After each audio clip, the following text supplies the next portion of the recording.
crianças, estudantes de Química. Sejam todos muito bem-vindos a mais uma aula em forma de vídeo com seu professor Heber Barbosa.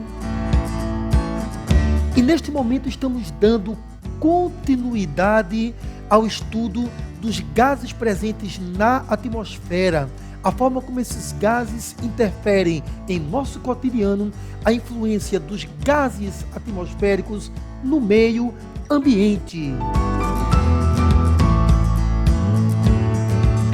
Bem, amados estudantes de Química, a nossa aula de hoje versa acerca do gás metano.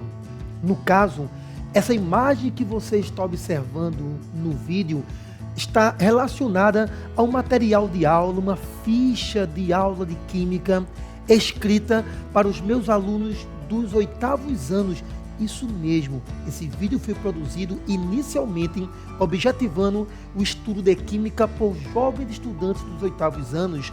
Todavia, você que está no 9º, 1º, 2º, 3º ano do médio, ou você que está se preparando para o Enem, esta aula em forma de vídeo também atende às suas necessidades de conhecimento acerca do gás metano. É bom lembrar que esse material ele está anexado na descrição deste vídeo. Você encontra também na descrição do vídeo uma outra ficha de aula em PDF contendo questões de vestibulares, principalmente Enem, acerca desse tema. Uma ficha contendo questões gabaritadas, logicamente. E nós estamos aqui abrindo nosso estudo.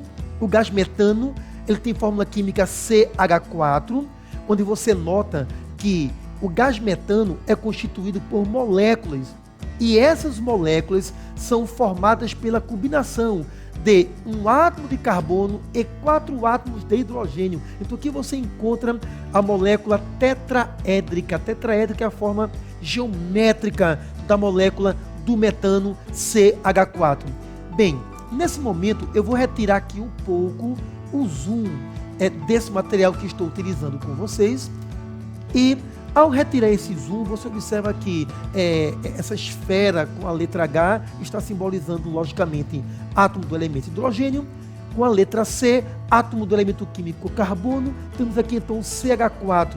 E vamos observar alguns detalhes acerca do estudo do gás metano, iniciando pela presença no meio ambiente e na sociedade moderna. Ora, o gás metano, segundo o texto que eu trago aqui para você, o gás metano é formado naturalmente no meio ambiente através da decomposição, não qualquer tipo de decomposição. Decomposição anaeróbica da matéria orgânica. Mas, professor Heber Barbosa, metano é produzido pela decomposição anaeróbica da matéria orgânica, mas o que significa isso? Ora, então vamos ver parte por parte dessa definição.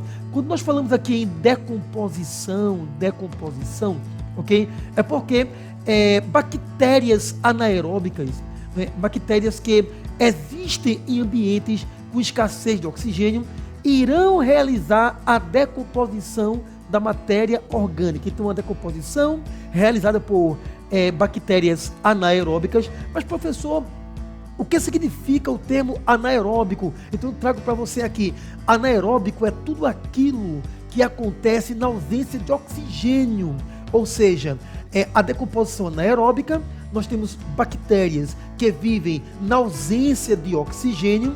Agora, ausência de oxigênio, presença de água, para que possamos ter a vida desses micro-organismos. A presença desses micro-organismos depende também da presença da água. Mas o que importa mais nesse momento é que você entenda decomposição anaeróbica, ou seja, um processo realizado na ausência de oxigênio. Por isso que essa matéria orgânica, para sofrer decomposição anaeróbica e gerar metano, ela precisa estar enterrada, está no subsolo, por exemplo, no subsolo, porque teremos ali ausência de oxigênio. Todavia, o que você entende por matéria orgânica quando nos referimos ao nosso cotidiano. Ora, por matéria orgânica, você pode entender, por exemplo, restos de alimentos de origem animal, né, carne, ovos, restos de alimentos de origem vegetal, frutas, verduras, legumes, folhas, troncos de árvores caídas no chão, animais mortos, até mesmo insetos, fezes humanas, fezes de origem animal, esterco de boi, por exemplo. Então, matéria orgânica na ausência de oxigênio sofre decomposição anaeróbica, gerando o gás metano. Mas eu trago para você ainda aqui, nesse material de aula, anexado na descrição desse vídeo, que o gás metano, como foi dito anteriormente, ele é produzido naturalmente.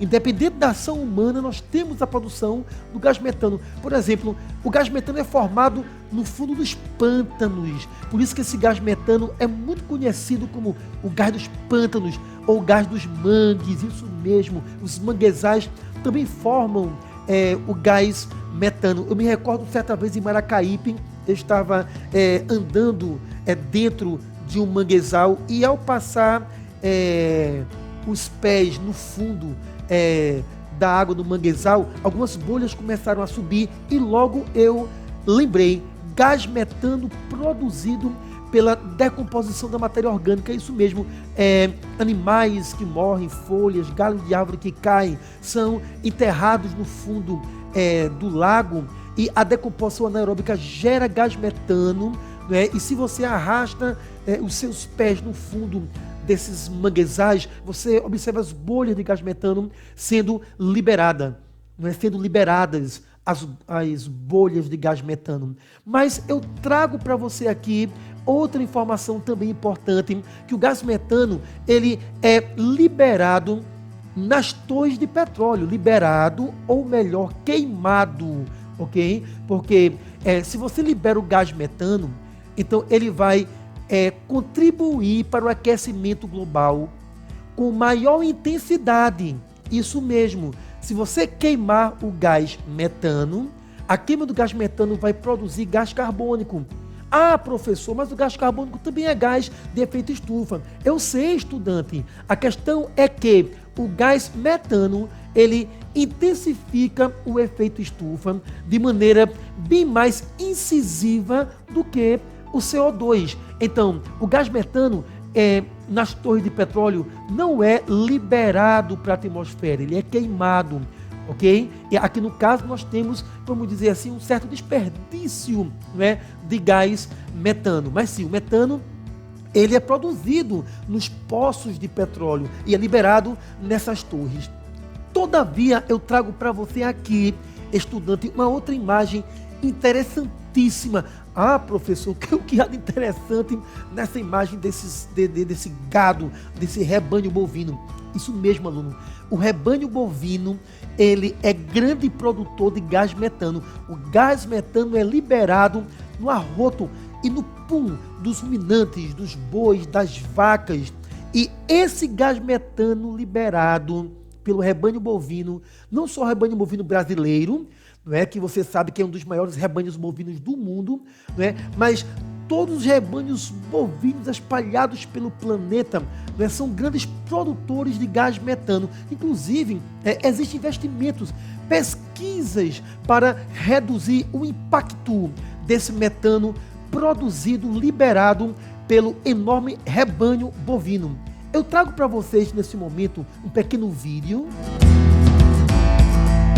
Vejamos aqui um vídeo, uma reportagem de 1 minuto e meio aproximadamente, onde você vai observar que realmente o rebanho bovino ele é responsável pela produção de gás metano.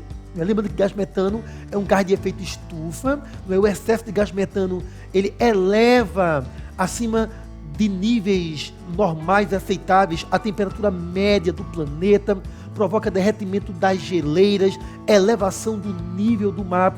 E essa reportagem vai trazer para você um pouco do esforço, que a ciência está realizando, para minimizar os efeitos da produção do metano.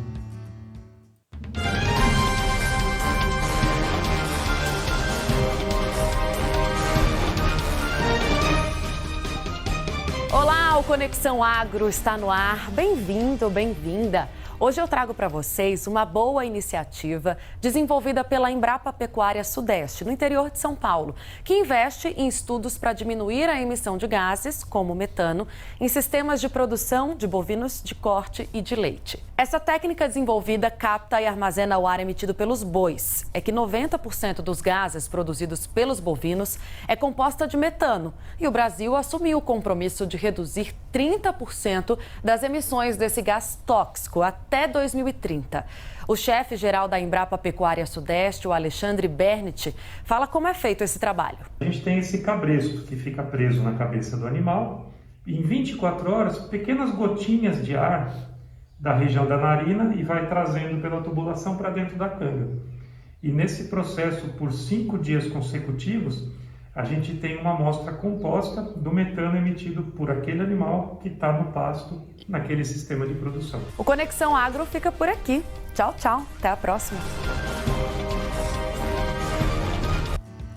Então observamos aqui uma importante reportagem jornalística, onde você observou que o metano é produzido pelo rebanho bovino. Todavia, o Brasil investe em tecnologia para reduzir a liberação em 30% desse gás metano para a atmosfera. Voltamos então ao nosso material de estudos. Importante é que você tenha esse material de estudos ou impresso para acompanhar esse vídeo lendo o seu material, ou até mesmo você pode abrir esse material em outro dispositivo e acompanhar essa aula em forma de vídeo com a sua ficha de aula aberta. Eu vou reduzir aqui o nosso zoom. É bom lembrar você também que o gás metano, ele é o principal componente do GNV. GNV, eu creio que você lembra, GNV é a sigla para gás natural veicular. Isso mesmo. Eu creio que você já viu essa cena em sua cidade, onde nós temos aqui um automóvel sendo abastecido com gás natural. E nesse gás natural, o principal componente é o gás metano. Aqui mesmo na cidade em que eu resido, Recife, já tivemos ônibus movidos a gás natural, inclusive gás natural retirado do lixo. Um grande projeto que já foi realizado anos passados aqui pela prefeitura de nossa cidade. Gás metano, principal componente do gás natural veicular.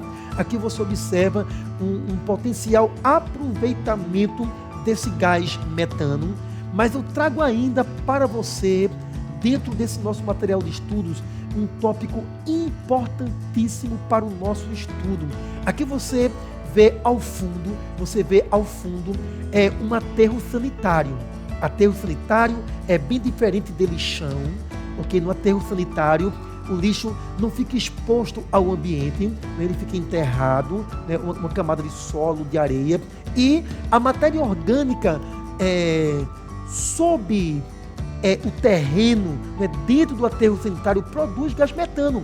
E aqui você encontra uma termoelétrica, né? Uma termoelétrica que vai produzir a energia elétrica utilizando o gás metano que é produzido na decomposição anaeróbica da matéria orgânica nesse aterro sanitário. Isso mesmo, o gás metano é recolhido, esse gás metano ele é queimado, a queima do gás metano produz calor, o calor aquece a água gera vapor, o vapor gera pressão, e essa pressão do vapor d'água é utilizada para girar as turbinas que irão produzir a energia elétrica. Então aqui nós temos uma termoelétrica a gás metano. Você sabe que recentemente, estamos aqui em 2022, o nosso país passou pelas mais elevadas taxas de cobrança de energia elétrica em função da queima de diesel nas termoelétricas para compensar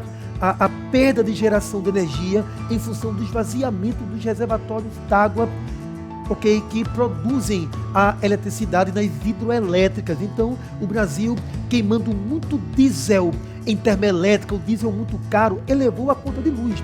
Mas observe aqui que as termoelétricas podem, então, não queimar diesel para gerar eletricidade. Elas podem queimar o gás metano. Então, a produção de energia elétrica de baixo custo, por meio da queima do gás metano, fornecida naturalmente e espontaneamente pelos aterros sanitários. É importante se investir nessa forma de produção de energia elétrica. Mas, na verdade, eu trago para você uma outra reportagem do jornal Hora 1, falando acerca desse processo de produção de energia elétrica, aproveitando o gás metano dos aterros sanitários.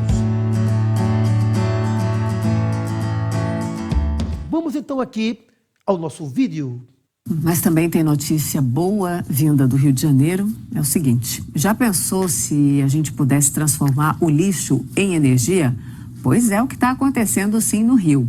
Uma termoelétrica usa o gás de um aterro sanitário para abastecer mais de 60 mil casas da Baixada Fluminense. O aterro sanitário de Nova Iguaçu recebe todos os dias 5 mil toneladas de lixo. Para cá são trazidos os resíduos de 5 municípios da Baixada Fluminense. Olhando assim, parece apenas um depósito de lixo.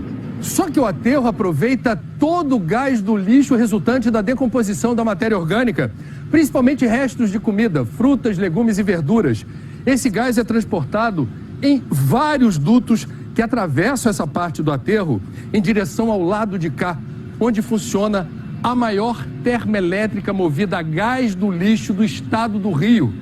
A eletricidade produzida ali já abastece 64 mil domicílios. Um investimento de 100 milhões de reais, que será totalmente pago em no máximo 7 anos, graças à venda da energia. A eletricidade vem da queima do gás, que segue direto pelas linhas de transmissão. Como o aterro continuará recebendo lixo até 2034, o lucro é certo. A energia do lixo traz a vantagem de você estar perto de centros de carga de consumidores. Então, vamos dizer assim, você minimiza trazer energia de uma distância maior, que normalmente é muito mais caro. A empresa responsável pelo aterro de Nova Iguaçu também administra o aterro de São Gonçalo, na região metropolitana do Rio, onde uma outra termoelétrica movida a gás de lixo será inaugurada no ano que vem. Essa tecnologia faz com que esse aterro se torne um aterro bioenergético. Com isso a gente reduz, numa planta como essa, aproximadamente 70 mil toneladas de CO2 por mês, o que representa a geração de 45 mil carros mês ou o plantio de 500 mil árvores por mês. Então aqui nós vimos o gás metano, que aqui ele pode ser chamado de biogás, sendo utilizado para a produção de energia elétrica. Voltando para o nosso material de aula, temos aqui a imagem que deu origem a essa temática. Eu quero chamar novamente a atenção à questão do gás metano liberado pelo rebanho bovino, porque nós sabemos que esse gás metano tem elevado a temperatura do planeta, e esse aumento de temperatura tem derretido as geleiras. Isso gera elevação do nível dos mares, como também interfere na vida de ursos polares, pinguins, os animais que vivem no ambiente ártico, que dependem das camadas de gelo, têm a sua vida interferida pelo rebanho bovino quando há a liberação de metano. Todavia, vamos avançar aqui o nosso estudo. Você observou nas cenas anteriores que o gás metano ele é produzido e bem aproveitado através dos aterros sanitários. Os aterros sanitários eles devem substituir os antigos lixões, porque nos antigos lixões, eu trago para você aqui alguns pequenos detalhes acerca dos antigos lixões. Vamos ver aqui algumas informações importantes para que possamos comparar lixões com aterros sanitários. Ora, nos lixões, as populações mais pobres têm acesso direto ao lixo, sendo então a população acometida por doenças. A constante presença de animais como ratos, urubus, comprometem a saúde da população circunvizinha. Os lixões poluem o ar, porque o lixo fica exposto a céu aberto. Os lixões também poluem o solo, okay? Porque a infiltração indo aos lençóis freáticos, todo aquele material tóxico produzido, liberado pelos lixões. Então, os lixões têm toda essa problemática, inclusive, mesmo que os lixões sejam extintos, eles não podem simplesmente ser assim enterrados e se construir novas edificações em cima dos lixões, como já foi feito em muitas cidades, né? Existem algumas prefeituras que acreditam que extinguir um lixão é simplesmente fazer um aterro e construir algo em cima e deixar o lixão como se fosse esquecido. As pessoas podem esquecer o antigo lixão, mas a natureza, os fenômenos químicos não esquecem a existência daquele lixão que está enterrado. Então nós temos muitos problemas em algumas cidades quando nós temos antigos lixões que foram enterrados e bairros são construídos, bairros em cima de antigos lixões. Eu trago para você, nesse momento, uma outra reportagem. Técnicos da CETESB vistoriam Shopping Center Norte e mantêm multa porque não foram instalados drenos para tirar gás do subsolo. Na semana passada, a CETESB anunciou que o local entrou para a lista de áreas contaminadas de forma crítica. No início da década de 80, funcionava no terreno um lixão, por isso existe no local a emissão de gás metano. A CETESB exige do shopping a ampliação do sistema de drenos para extrair os gases do local. O shopping se defende, afirmando que já existem drenos instalados e que não há risco para clientes e funcionários. Movimento tranquilo nos corredores do shopping. Você sabe o que era aqui antes do shopping ser construído? Dizem um lixão, que agora todo mundo está falando, tem medo de ficar aqui, mas ninguém tem medo, vem aqui, né? Quem mora na região faz tempo sabe que antes da chegada do Center Norte, havia pouca coisa por aqui. Aqui era mato, eu quando era moleque vinha andar de bicicleta aqui pelas lagoas dessa região toda. Todo este complexo, que inclui o shopping, o Carrefour, o Lar Center, o Expo Center Norte e o novo hotel, foi construído sobre uma espécie de lixão clandestino na década de 1980, segundo a Companhia Ambiental de São Paulo, a CETESB. O problema é que o lixo acumulado no subsolo gera gases que, em grandes quantidades, podem provocar uma explosão. Em medições realizadas pela CETESB na área do shopping, onde também fica o Carrefour, foi constatada a presença do gás metano, que não é tóxico se inalado, mas que pode ser perigoso se acumulado em canos e galerias. Não há possibilidade. Observe que essa reportagem, ela afirma, e está correta, que o gás metano não é tóxico, porque eu mostrei uma reportagem anterior, nessa videoaula, em que se afirmava que o gás metano é um gás tóxico. Não, ele não é um gás tóxico, ok? Todavia, o acúmulo desse gás metano pode gerar explosões, porque o gás metano é combustível. Então, salientando esse pequeno detalhe, o gás metano em si não é um gás tóxico, mas é um gás perigoso por ser inflamável. Você mensurar o risco de explosão. O que se sabe é o risco existe porque você detecta concentrações de gases em alguns pontos do sistema de monitoramento implantado lá que estão dentro da margem de risco que o metano oferece. Nesta segunda-feira, o Shopping Center Norte começou a ser multado em R$17 mil por dia por não atender às recomendações da CETESB de implantar um sistema de extração de gases do subsolo e por não ter um plano de avaliação de riscos do gás metano. A multa pode ser aplicada por até 30 dias ou até que as recomendações do órgão sejam atendidas. Ontem, o prefeito de São Paulo, Gilberto Kassab, disse que a prefeitura pode tomar medidas mais drásticas, como o fechamento do shopping. Em nota, o Shopping Center Norte diz que, em conjunto com uma empresa especializada, já instalou um sistema de remediação que se encontra em operação e tem se mostrado efetivo no controle do metano. A população vai ter risco se esse gás ficar confinado e der origem a uma explosão. Aí você vai ser afetado pela explosão, mas não pela inalação do...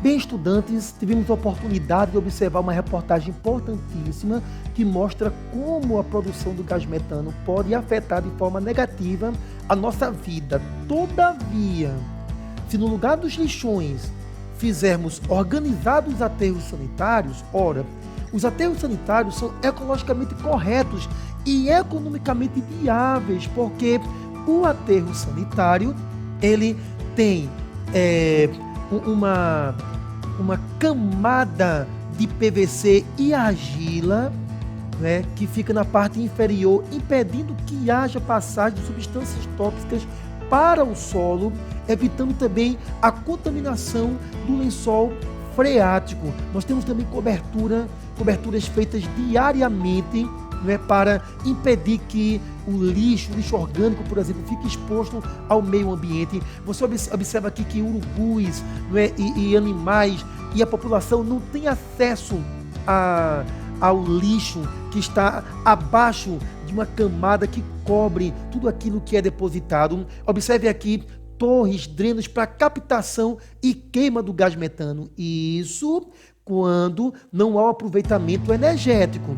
Aqui nós temos um aterro sanitário, certo? Que não está fazendo aquele aproveitamento energético.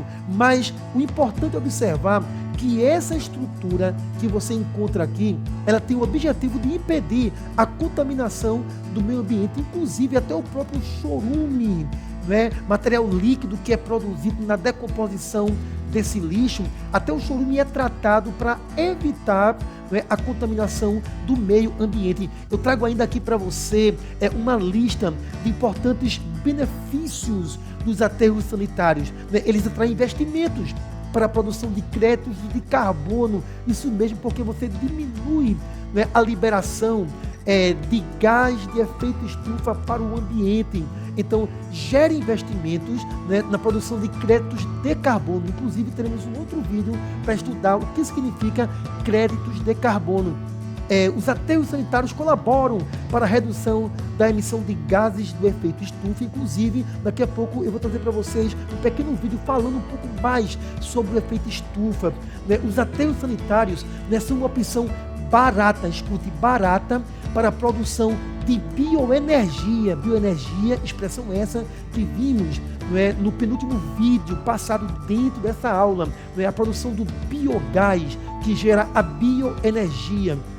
Os aterros sanitários também representam uma fonte de energia renovável, termoelétrica a gás metano, termoelétrica a biogás. Os aterros sanitários, eles eliminam a ocorrência de odores desagradáveis na baixa troposfera sobre cidades. E ainda, os nossos aterros sanitários, eles reduzem a níveis mínimos, não é, a proliferação de doenças transmitidas por insetos e determinados animais que tinham acesso aos antigos lixões. Todavia, estudante, você observou que dentro dessa aula nós falamos bastante em efeito estufa. E para ampliar sua visão acerca do efeito estufa, que é diferente do aquecimento global, onde o aquecimento global, na verdade, é a intensificação, é a elevação do efeito estufa que tem gerado o aquecimento global.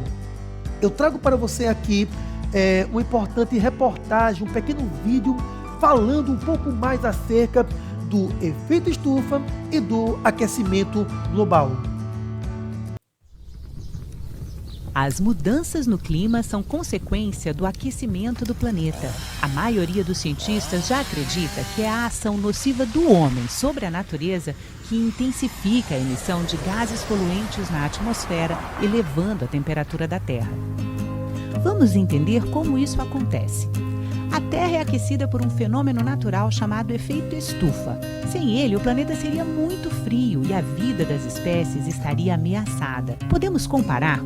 Observe que o efeito estufa é um fenômeno natural necessário à vida na Terra. Com uma estufa usada no cultivo de plantas. Os raios solares passam gerando o calor, que é retido pela estufa e ajuda as plantas a crescerem. Na atmosfera, os gases de efeito estufa permitem que o calor gerado pelos raios do Sol seja retido, como um cobertor sobre o planeta, mantendo a temperatura estável na média de 15 graus Celsius. Mas essa temperatura está se elevando na superfície terrestre por causa do aumento da concentração de gases na atmosfera, especialmente o gás carbônico, que é produzido a partir das queimadas em florestas e da queima de combustíveis fósseis, como o petróleo, que abastece os carros a gasolina e a óleo diesel. Outros gases também contribuem para potencializar o efeito estufa, como os gerados a partir das fazendas de criação de gado. Desde o início da industrialização até os dias atuais, a temperatura média da Terra já teria subido quase 1 grau Celsius. No ritmo atual, as previsões são de que a temperatura do planeta possa aumentar em 4 graus Celsius até 2100. Isso pode impactar ainda mais o clima, provocando o derretimento das geleiras, aumento do nível do mar, desaparecimento de áreas costeiras, temperaturas extremas, secas prolongadas, tempestades, furacões, inundações que afetariam a produção agrícola e ameaçariam a vida de espécies animais e vegetais. Na verdade, já temos observado esses fenômenos atualmente. Estamos aqui em 2022, não é? E se você lembra, desse ano tivemos grandes temporais, não é? Tivemos enormes quantidades de chuvas concentradas em curto espaço de tempo. Sendo assim, amados alunos e alunas, estudantes de Química, nós alcançamos o final de mais uma videoaula de nossa playlist acerca dos gases presentes na atmosfera. É importante lembrar que essa aula só faz sentido se você acompanhar anotando tudo que foi analisado aqui, anotando em seu caderno de estudos. E eu quero nesse momento convidar você para participar, para assistir os nossos próximos vídeos acerca do estudo dos gases presentes na atmosfera. Estudante de Química, foi um prazer estar com você. Aguardo todos vocês em nosso próximo vídeo acerca dos gases atmosféricos.